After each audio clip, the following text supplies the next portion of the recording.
அனைவருக்கும் இனிய 79வது சுதந்திர தின நல்வாழ்த்துக்கள். அனைவரும் ஒற்றுமையாகவும் அன்போடும் சந்தோஷத்தோடும் பழகி இன்புற நல்வாழ்த்துக்கள். தினம் ஒரு தகவல் அடிப்படையில் நம்மளுடைய இந்த சுதந்திர கொடியை முதல்ல வடிவமைத்தவர் பிங்காலி வெங்கையா அவர்கள். நம்ம 100வது சுதந்திர தின நாளை கொண்டாட போகிறதுக்கு இன்னும் 21 வருடங்கள் மட்டுமே உள்ளது. அதுக்குள் நாம் மிகப்பெரிய வல்லரசாக ஆவோம் என்று நிச்சயம் தீர்மானித்து ஒவ்வொருவரும் அதற்காக உழைத்து பாடுபட வேண்டும் என்பது நமது வேண்டுகோள்.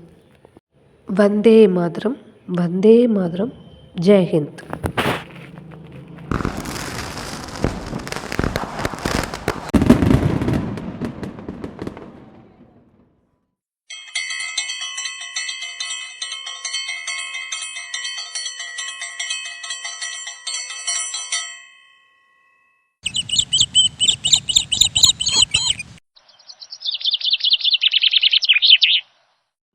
என் கூட எல்லாரும் சேர்ந்து சொல்லுங்கள், வெல்வோம் வெல்வோம்.